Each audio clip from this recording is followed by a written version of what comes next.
Club niet. Oh ja. Oh mein Gott. Geh mir mal Schluss, Mann. Bist du deppert, Dina? Scheiß auf das.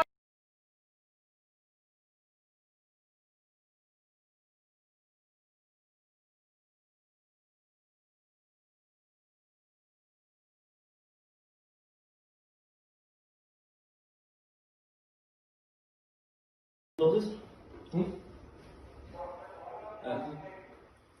Warte.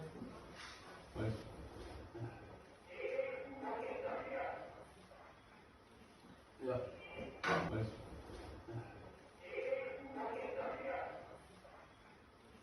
Ja.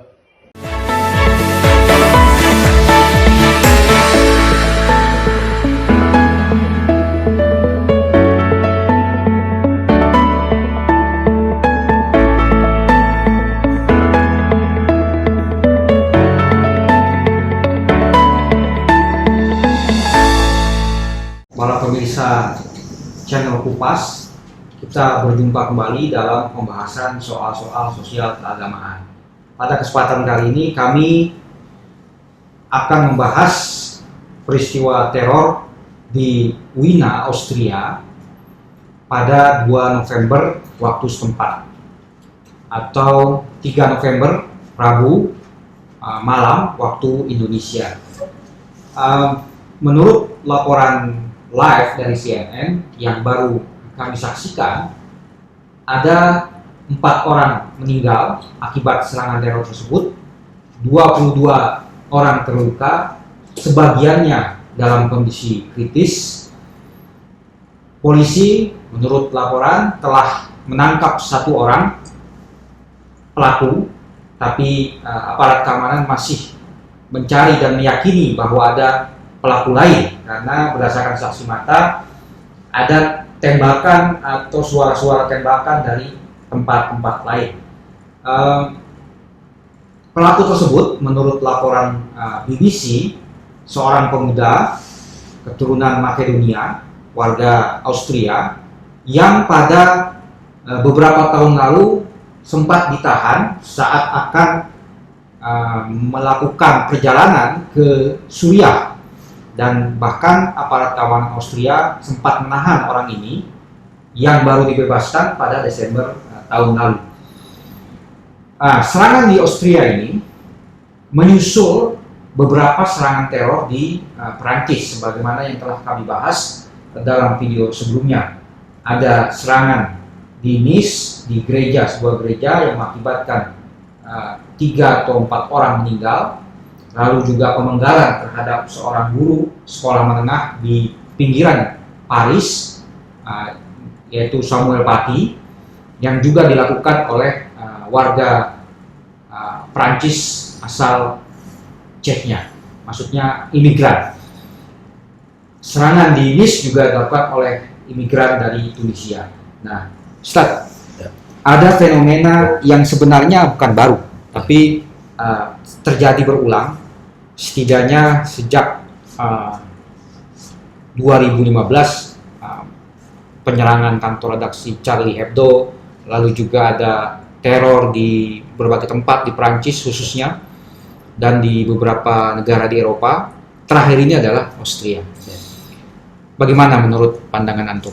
Ya, pertama kita mengutuk, melaknat, mengecam dengan kalimat sekeras-kerasnya aksi-aksi brutal, biadab dan keji ini, khususnya karena kita sebagai muslim sama sekali merasa bahwa ini bukan ajaran kita sama sekali. Kita tidak bisa membayangkan sebagai muslim orang melakukan kekejaman dan kekejian seperti ini, apapun motifnya gitu. Dan kita merasa bahwa agama kita sama sekali tidak ada hubungannya dengan orang-orang ini dan aksi-aksi mereka. Artinya kita berlepas tangan. Sebagai muslim kita berlepas tangan dari mereka. Kita membersihkan diri, bara'ah dari mereka sama sekali. Karena kita yakin bahwa aksi-aksi mereka itu sama sekali tidak diridhoi oleh Allah, juga tidak akan membawa citra baik kepada Islam, dan tidak akan menumbuhkan semangat dunia untuk mengenal Islam yang hakikatnya adalah rahmat bagi semua manusia. Karena kita tahu bahwa Al-Quran telah mengatakan bahwa pengutusan Rasul pun adalah sesungguhnya sebagai rahmat bagi sekalian alam, bukan hanya bagi manusia, tetapi bagi sekalian alam. Sehingga kita sebagai Muslim lagi-lagi merasa bahwa perbuatan-perbuatan ini jauh dari pemahaman kita tentang Islam, dari tradisi yang kita pahami tentang Islam, dan juga dari khazanah Islam. Hanya saja kita juga tidak bisa mengingkari bahwa di dalam Islam telah ada pikiran-pikiran sempalan ya, yang berusaha untuk mengatasnamakan Islam, padahal itu adalah perjuangan yang sama sekali perjuangan biadab yang sifatnya itu anti kemanusiaan, tidak rasional, tidak logis, dan sama sekali tidak waras. Tapi mereka telah menunggangi Islam, membajak Islam, meskipun kita tahu bahwa mereka tidak pernah menjadi mainstream dalam pemikiran Islam dan dalam sejarah Islam. Hanya saja mereka selalu ada, dan harus kita akui bahwa keberadaan kelompok garis keras ini telah masuk mulai dari periode-periode awal Islam. Nah, Ustadz, peristiwa teror di Austria ini semakin memperkuat argumen bahwa Islam memang bermasalah, atau sebagian Muslim setidaknya bermasalah.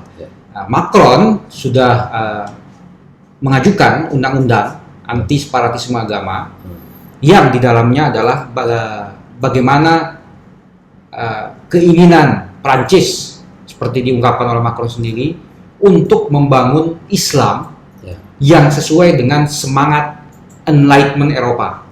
Nah, dalam undang-undang itu, menurut sejumlah laporan, Macron bahkan dalam pidatonya tegas-tegas menyatakan bahwa dia atau Perancis akan memerangi Islam politik, Ikhwanul Muslimin, Salafi Wahabisme. Artinya sudah definitif disebut kelompok Islam mana, dan bahwa Perancis bukan memerangi semua Islam atau Islam secara ajaran, tapi kelompok-kelompok tertentu. Pertanyaannya, bagaimana antum menilai kebijakan tersebut yang didukung oleh antara lain oleh video dari intelektual Indonesia, yaitu Dr. Ayang Utriza, yang akan kita tayangkan caranya, dan tidak boleh lagi ada uang-uang mengalir dari luar dan memotong Islam radikal. Jadi bukan memengaruhi Islam dan umat Islam. Yang diperangi oleh Macron dan negaranya dan disasar oleh undang-undang ini adalah Ikhwanul Muslimin dan Salafi Wahabi. Ini saya harus tegaskan. Sama sekali bukan umat Islam kalangan tasawuf dan lain-lain. Bebas. Orang Islam di Prancis, 7 tahun saya tinggal di Prancis, sebentar lagi akan pindah ke Bordeaux. Nggak ada masalah, ada 2.000 masjid. Bebas. Jadi sama sekali salah apa yang dinyatakan Erdogan maupun Mahathir, bahwa Prancis memerangi Islam, sama sekali. Yang ingin diperangi oleh Prancis adalah Islam politik radikal yang menciptakan monster-monster teroris. Terima kasih. Oke, bagaimana pendapat Anda? Ya, pertama, menurut saya itu kebijakan pertama telat. Dan menurut saya kebijakan yang malu-malu, cenderung double standard. Karena kita tahu bahwa Prancis telah lama menyuburkan Wahabisme dan Salafisme dan mendukung kelompok-kelompok ini berjihad di Suriah.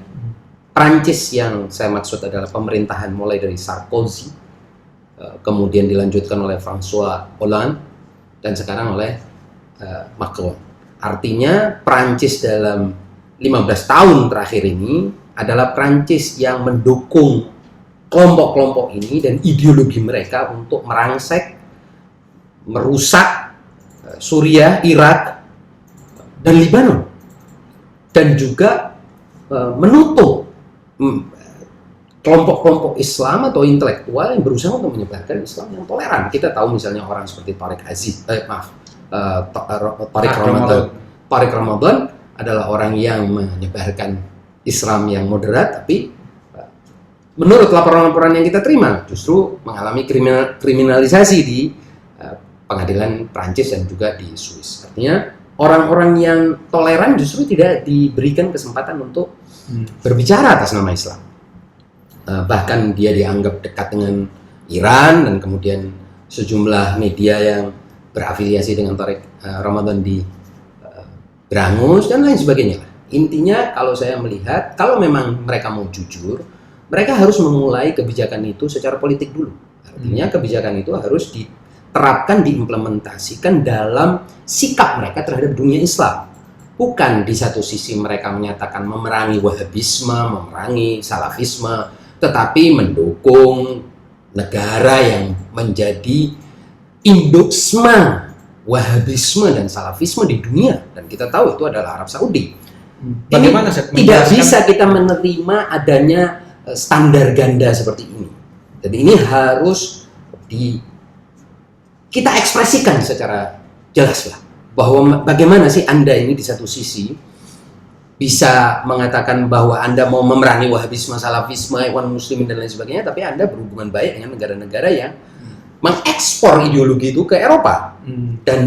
Dan bukan baru, dan bukan tidak Anda ketahui, Anda telah mengetahui bahkan lebih jauh. Kadang-kadang Anda manfaatkan kelompok-kelompok ini untuk menjadi proksi Anda dalam pertarungan geopolitik di Timur Tengah. Jadi ada dampak dukungan Barat kepada kelompok-kelompok ekstremis di Suriah dan di Timur Tengah lainnya terhadap kelompok yang sama di dalam negerinya masing-masing. Otomatis dong, karena dengan Anda mendukung mereka berjihad dalam tanda petik di Suriah, berarti kan Anda membuka akses uang, akses aliran dana, Anda membuka akses intelijen kepada mereka, Anda mendukung mereka lewat media, Anda berikan mereka pencitraan yang baik, Anda berikan mereka ruang di media untuk merekrut orang. Buktinya Anda mengatakan awal-awal dulu para pemberontak dan para teroris yang pergi ke Suriah ini sebagai freedom fighter atau pejuang kemerdekaan. Anda anggap mereka adalah kaum revolusioner,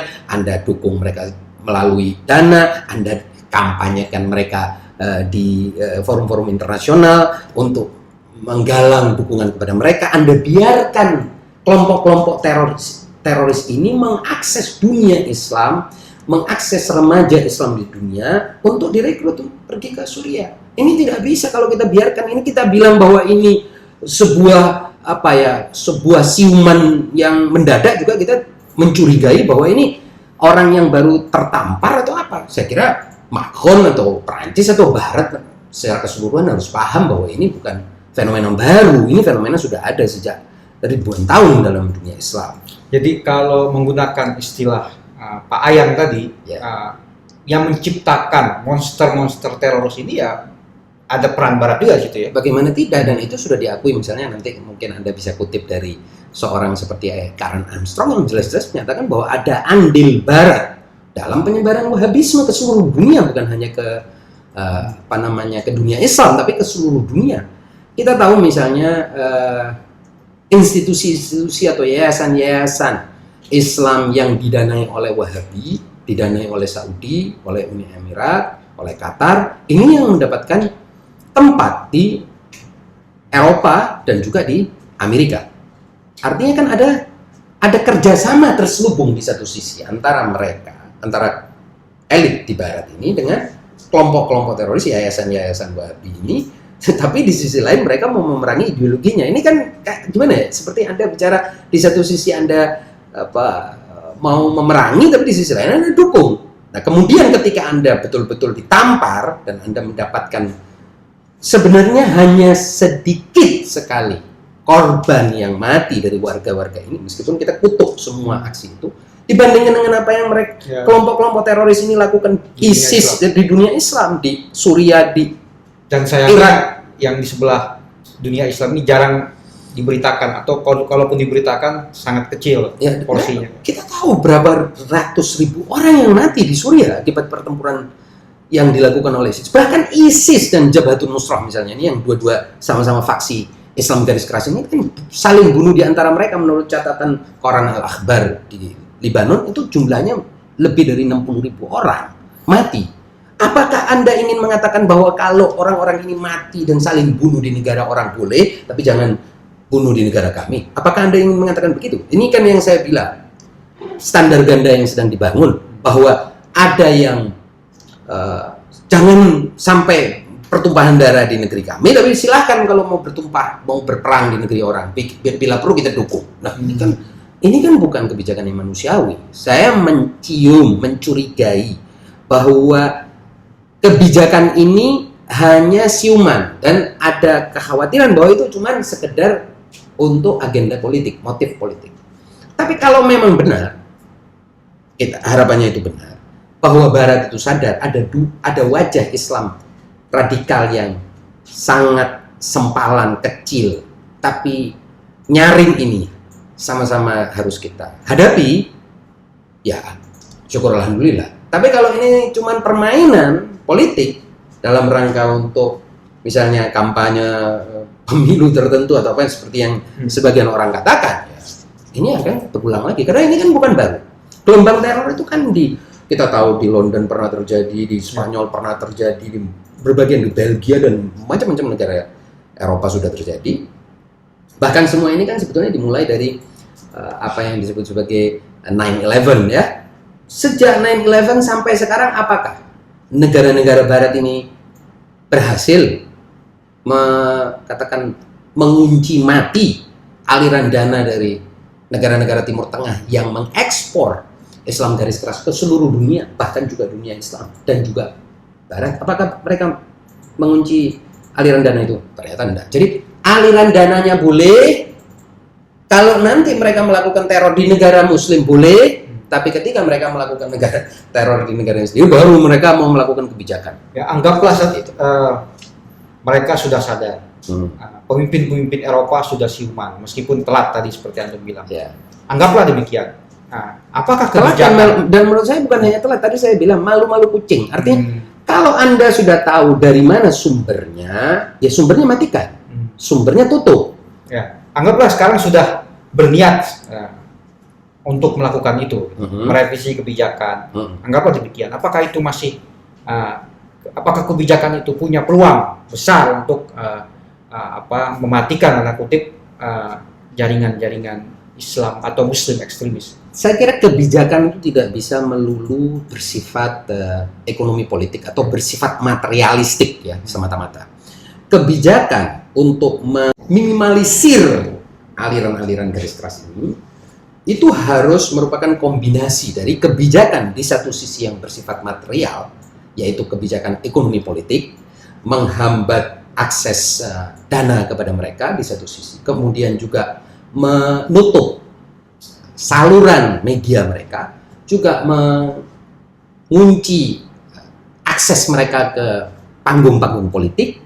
Di satu sisi seperti itu, di sisi lain juga harus ada pembukaan akses terhadap Islam yang mengajarkan moderasi, toleransi, dan ini yang mayoritas diam sebenarnya. Ya, yang disebut sebagai mayoritas diam, dan ini sebenarnya kan bahan sudah sangat-sangat banyak.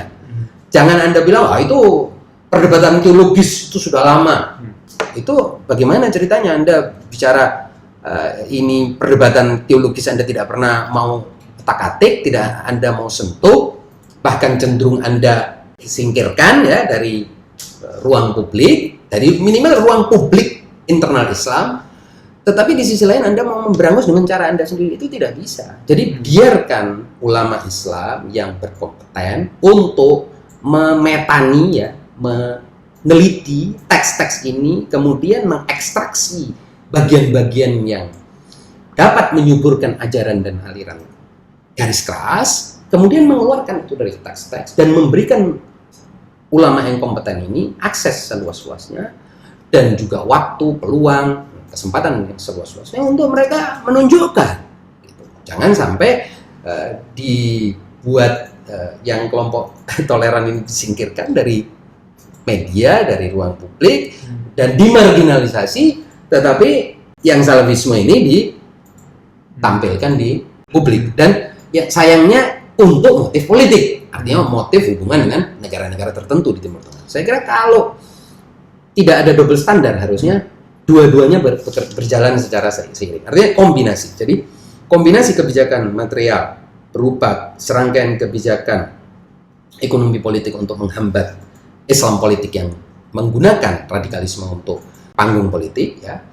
Di satu sisi seperti itu, dan di sisi lain membuka akses terhadap Islam yang mengajarkan toleransi, tasawuf, spiritualisme. Dan saya kira untuk yang ini dua kuncinya, yaitu mengajarkan Islam yang berbasis pada rasionalisme, berbasis pada kritisisme, daya kritis, ya, di satu sisi seperti itu, dan yang kedua berbasis pada tasawuf, pada pengalaman spiritual yang disebut sebagai spiritual experience. Jadi agama sebagai sebuah pengalaman spiritual, atau kalau istilah kita, agama berbasis pada pemahaman irfani atau sufi.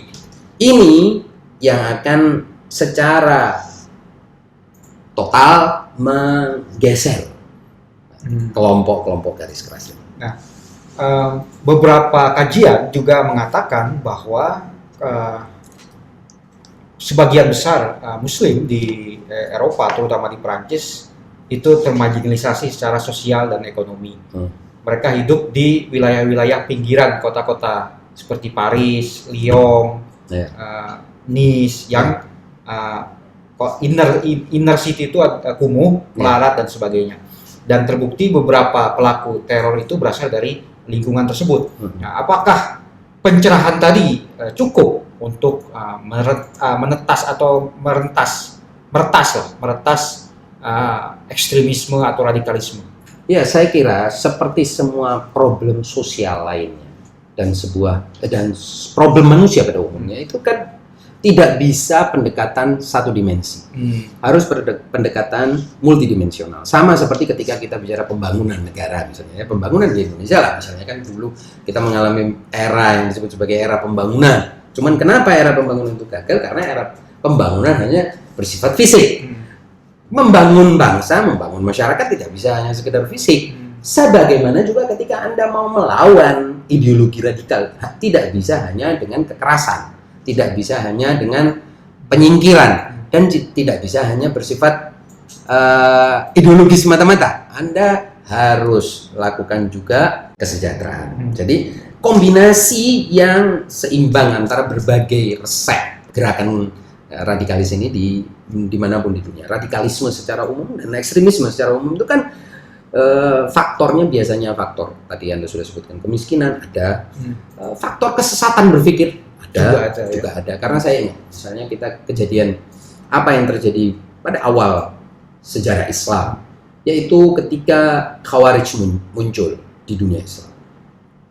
Imam Ali pertama-tama ketika mereka sudah mulai mengkonsolidasi diri dan menjadi kelompok pemberontak yang cukup signifikan dan mau menyerang negara pimpinan Imam Ali, ketika itu Imam Ali mengutus Ibnu Abbas untuk melakukan kontra wacana lah, katakan kalau istilah sekarang, atau kontra argumen, ya, mendebat mereka, beradu argumen dengan mereka, dan tidak kurang dari ribuan orang atau anggota Khawarij yang kemudian tobat dan kembali ke pangkuan negara. Setelah Ibnu Abbas dikirim, Imam Ali maju sendiri gitu ya, melakukan pencerahan kepada mereka, memberikan mau'izah hasanah, dan juga memberikan argumen kesalahan-kesalahan berpikir mereka. Kemudian ribuan lagi, lebih banyak lagi orang yang berpindah haluan dan bergabung bersama negara dan bergabung bersama Imam Ali. Kemudian sisa kecil ini baru diperangi. Jadi ada tahap yang disebut sebagai tahap adu argumen dulu, karena belum tentu semua itu punya motif ekonomi politik atau motif politik atau motif personal. Sebagian mereka lah, kalau kita tidak bisa sebut persentasenya besar atau kecil, nggak tahu lah, tapi sebagian mereka juga pasti karena didorong kesesatan berpikir. Jadi kesalahan mereka mengira bahwa agama ini menyuruh mereka untuk membunuh semua yang berbeda pendapat, membunuh orang kafir, dan itu ada pahalanya, dan itu dekat dengan Allah, itu akan membawa mereka kepada syahadah, kesyahidan. Kesalahan-kesalahan berpikir ini mesti kita bidas, ya, kita kritisi, kita lawan, dan kita tunjukkan di mana kesalahan mereka. Tetapi setelah itmamul hujjah istilahnya, setelah argumen sudah tuntas, penjelasan rasional sudah diberikan, dan juga pencerahan diberikan, baru kita tegasi atau kita tuntaskan dengan aksi militer atau aksi kekerasan tertentu. Ini tahapan manusiawinya. Jangan sampai tahapan itu langsung pemberangusan. Pencerahan belum dilakukan, penjelasan belum dilakukan. Mereka kan orang-orang tersesat ini kan akan merasa bahwa aksi persekusi ataupun represi ini datang dari musuh Islam. Wah, semakin militan mereka akan masuk ke bawah tanah istilahnya dan bergerak di bawah tanah dan membangun kekuatan laten atau organisasi laten yang kemudian akan timbul lagi gelombang teror lagi, kekerasan lagi ya. Dan bahkan mereka akan merasa bahwa mereka ini sedang diuji oleh Allah. Kesalahan berpikirnya ini akan menguat. Jadi Kalau itu direpresi. Kalau semata-mata direpresi. Jadi harus ada penjelasan, pencerahan, dan jangan bilang orang yang melakukan penjelasan, pencerahan atau apa yang kita sedang lakukan di sini diskusi ini, wah ini sudah urusan abstrak, ini teologis, nggak penting. Nggak bisa juga, ini juga penting. Karena sebagian orang itu juga barangkali karena tersesat ya. Itu kan ada istilah kesesatan berpikir. Kalau kesesatan berpikirnya belum diperbaiki, Anda langsung represi, maka mereka akan merasa ini adalah sesuatu yang benar dan akan mereka pertahankan, lalu mereka wariskan ke generasi-generasi selanjutnya. Makanya Imam Ali dengan cara melakukan fase, katakanlah ya, fase pencerahan atau fase perdebatan itu atau adu argumen itu, kita bisa katakan bahwa Khawarij itu pasca Imam Ali itu betul-betul menjadi kelompok yang sangat kecil. Lalu belakangan yang menghembuskan budaya kekerasan dalam Islam itu bukan lagi Khawarij. Kita tahu itu Bani Umayyah dan kemudian dilanjutkan oleh Bani Abbas. Artinya yang mengadopsi budaya kekerasan bukan lagi kelompok kecil, tapi rezim negara yang besar. Atas nama, bukan lagi atas nama Islam, atas nama dinasti. Ya kan namanya juga dinasti Bani Umayyah atau dinasti Bani Abbas. Kan bukan lagi menggunakan Al-Quran yang disampaikan oleh kaum Khawarij la hukma illa lillah. Nah, oleh sebab itu apa? Ibnu Muljam ketika selesai membacok Imam Ali bertanya kepada dia, apakah engkau merasa aku dolimi? Apakah aku pernah melakukan penindasan, perbuatan zalim kepadamu? Apakah ada hakmu yang aku ambil? Apakah ada suatu perbuatan buruk yang aku lakukan? Ibnu Muljam terang-terang mengatakan tidak. Lalu Imam Ali mengatakan bahwa bukankah aku telah memberikan porsi kepemimpinan kepada kalian untuk peperangan? Artinya Bani Kindah. Bani Kindah itu adalah suku Kindah di mana Ibnu Muljam adalah bagian dari situ. Ya kan, Abdurrahman Ibnu Muljam Al-Kindi kan dari Bani Kindah. Imam Ali mengatakan aku kan memberikan peluang kepada kalian, memberikan pemberdayaan ekonomi, pemberdayaan politik kepada kalian. Kemudian Ibnu Muljam dengan menangis mengatakan afa anta tunqifu man finnar. Artinya betul, engkau sudah melakukan semua kebaikan bagi kami, tapi ini kan masalah saya salah berpikir, saya mikir ini baik, saya sedang memperjuangkan Allah, memperjuangkan hukum Allah, kan gitu. Nah, ini yang kita perlu lakukan. Dan tidak ada balas dendam setelah itu. Kan? Kalau jadi dari Bani Kindah maksud saya tidak ada balas dendam pada Imam Ali. Karena sudah selesai. Ini memang orang ini sesat. Nah, kalau yang antum sampaikan itu dilakukan, itu ada yang berargumen bahwa itu bakal panjang. Ya.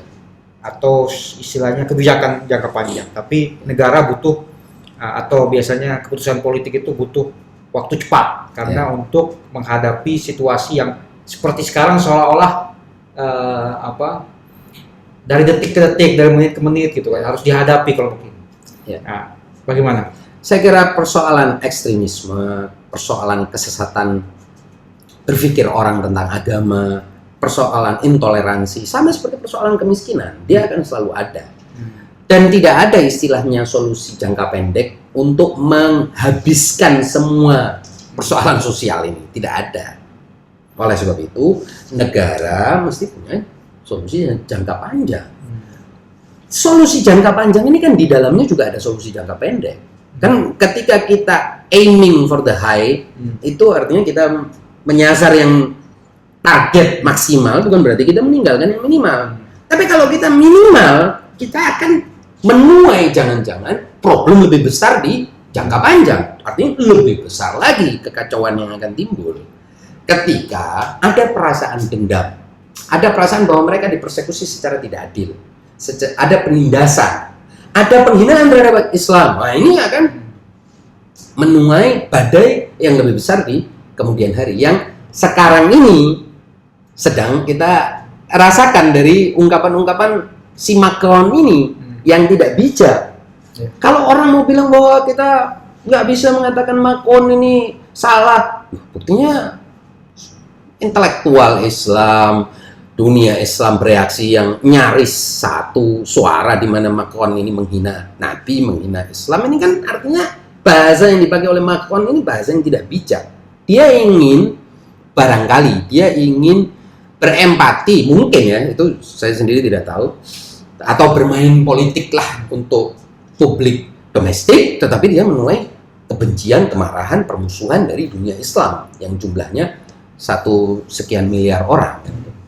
Kemarin saya salah ngomong itu 7 miliar. Artinya 1 sekian miliar penduduk dunia ini kan beragama Islam, dan itu artinya Macron tidak bijak. Dia ini publik figur, dia figur pemimpin, dia harus menerima kritik balik terhadap ucapan-ucapan dia yang salah. Dia bukan sedang ngomong di ruang keluarga dia, ini bukan 1 orang, 2 orang yang mendengar gitu. Jadi dia harus menerima serangan balik reaksi yang keras ini, dan dia harus mengoreksi kebijakan masa lalu Prancis ya soal dukungan kepada negara-negara yang mengekspor itu ya. Nah, itu dukungan itu, kemudian bagaimana mereka harus meremedi itu ya, mengobati kesalahan yang panjang itu. Juga pernyataan-pernyataan Macron yang diucapkan pada saat penguburan Samuel Paty ini juga kan menimbulkan reaksi marah, dan barangkali juga apa yang terjadi di Austria ini adalah reaksi terhadap so-called pernyataan Macron itu, penghinaan Macron. Meskipun kita harus mengutuk juga tindakan. Oh ya pasti, teror itu kan kita kutuk karena itu pasti bukan bagian dari agama kita. Baik, Ustaz, terima kasih atas penjelasannya. Para pemirsa, Kupas, demikian pembahasan kami. Tapi sebelum menutup, saya akan mengutip pernyataan Karen Armstrong, seorang intelektual Barat, dalam buku Islamofobia, Melacak Akar Ketakutan Terhadap Islam di Dunia Barat. Dalam buku ini, Karen Armstrong menulis satu artikel yang berjudul Penyebaran Wahhabisme dan Tanggung Jawab Barat kepada Dunia. Artikel ini juga pernah diterbitkan oleh The New Statesman pada 26 November 2015 setelah penyerangan terhadap kantor redaksi Charlie Hebdo. Ada satu kutipan menarik dari Armstrong bahwa pada 2013 Uni Eropa menyatakan Wahhabisme sebagai sumber utama terorisme global. Namun Wahhabisme bukan hanya masalah Timur Tengah, ia adalah masalah kita juga. Maksudnya masalah Barat juga. Artinya Barat punya tanggung jawab juga, bukan hanya umat Islam atau bukan hanya apa yang disebut dengan Islam politik. Demikian para pemirsa, kurang lebihnya kami mohon maaf. Billahi taufiq wal hidayah. Wassalamualaikum warahmatullahi wabarakatuh.